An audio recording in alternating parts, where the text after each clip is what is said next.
Je vais vous reparler du tikkun, un terme essentiel en Kabbale. Le tikkun, c'est la réparation en hébreu. Mais si ce tikkun fait sens, c'est parce qu'il faut qu'il y ait des choses qui soient réparées.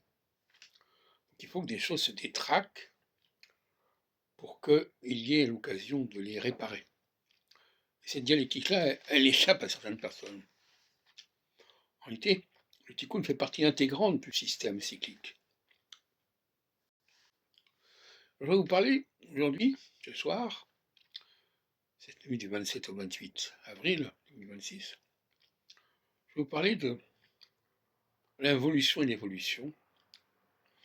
Je vais vous parler de l'emprunt. Cette notion d'emprunt m'intéresse depuis très longtemps. Depuis les années 70, je m'intéresse à l'emprunt. Et l'emprunt, c'est un phénomène extrêmement particulier, l'emprunt. Parce qu'on emprunte quelque chose, et on l'emprunte toujours mal. On le déforme.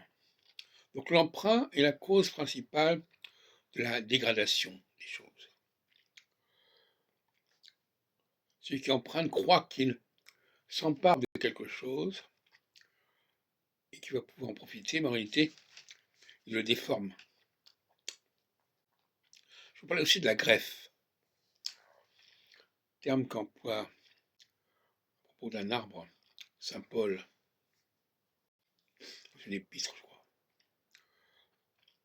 La greffe, c'est à la fois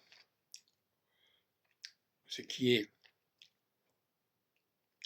le fait de se greffer sur quelque chose et que ce quelque chose soit greffé sur vous.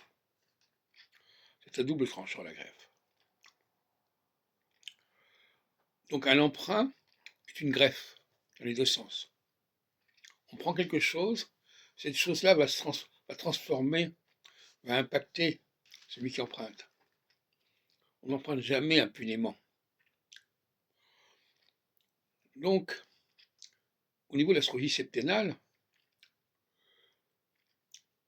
la phase 45 degrés de Saturne, 45 degrés à la fois en amont et en aval, c'est une phase de dégradation.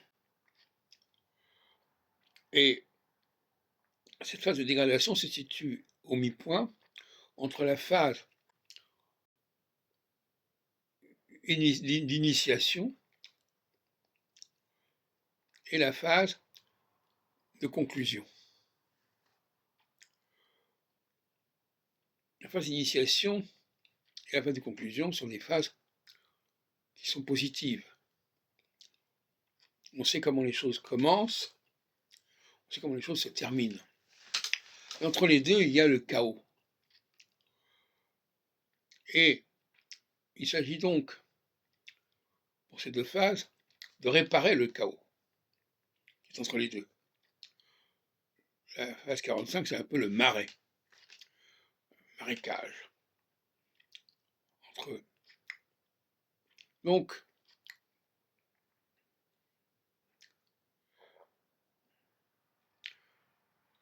nous avons prévu dans le système prévoit cela. Ce n'est pas un incident, c'est pas quelque chose d'imprévisible, c'est au contraire quelque chose de parfaitement prévisible, parfaitement minuté. Comment est-ce que le pensait pape François? Il croyait qu'il fallait renoncer à ce que Dieu ait prévu cela, mais si, justement. Le système le prévoit, parce que justement, c'est le problème de la tentation aussi, résister à la tentation, mais c'est aussi réparer la dégradation.